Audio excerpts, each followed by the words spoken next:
Encore un Grand Prix riche en rebondissements sous le soleil américain. Je n'ai malheureusement pas vu la course sprint, mais j'ai pu voir le résumé. Cependant, on va uniquement parler de la course, car vous faire un résumé d'un résumé, je trouve pas ça terrible. C'est parti.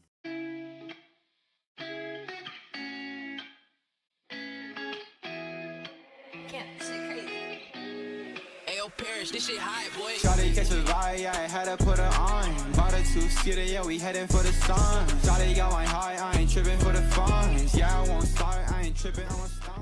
Au départ de la course, c'est Norris qui surprend tout le monde. Il fait un départ excellent, garde la tête à la sortie du premier virage et lance sa course. Une course incroyable de Lando qui sera performant tout au long de ce Grand Prix. Dans le tour numéro 3, ça bataille fort avec Perez, Gasly, Ocon et George Russell. C'est Russell qui réussira à s'imposer dans cette bataille et prendra la 7ème place de la course.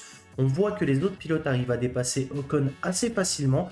Il mentionnera à la radio qu'il a l'impression d'avoir des dégâts sur les pontons, sans doute suite à l'accrochage au début de course avec Piastri. Et effectivement, dans le tour numéro 7, on annoncera à Ocon qu'il faut abandonner. Malheureusement, c'est dommage car Alpine semblait aller un peu mieux depuis quelques temps et là ce coup dur vient casser un petit peu les espoirs de l'écurie française. Dans le tour numéro 10, c'est Oscar Piastri qui va abandonner à son tour. On l'a mentionné juste à l'instant, le contact entre lui et Ocon n'est pas resté sans conséquence pour les deux pilotes, même sentence pour Piastri.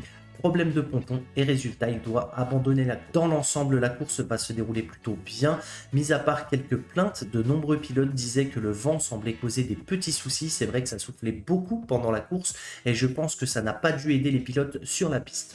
Dans le tour 48, on commence à rentrer dans le vif du sujet entre Verstappen, Norris et Hamilton. L'écart était assez minime, Hamilton était sur un rythme monstrueux, il enchaînait les tours chrono afin de remonter au plus vite sur les deux pilotes de devant. En parallèle, dans le tour 50, Alonso va lui aussi abandonner suite à un problème de fond plat. Les tours s'enchaînent, on se dit qu'Hamilton peut aller pourquoi pas chercher cette première victoire de la saison. Et dans l'avant-dernier virage, à 1 seconde 8 de Verstappen, Hamilton comprend alors que c'est impossible d'aller chercher la Red Bull.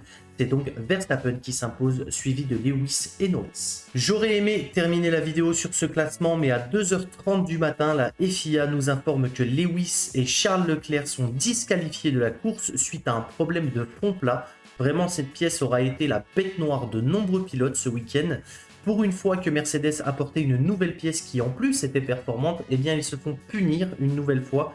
D'après les infos, leur fond plat ne répondait pas aux normes d'après-course. Les deux voitures ont été jugées non conformes. C'est vraiment dommage et c'est donc Carlos Sainz qui monte sur la 3e place du podium et Norris qui récupère la 2e position. Voilà pour le résumé du Grand Prix des États-Unis. J'espère que la vidéo vous aura plu.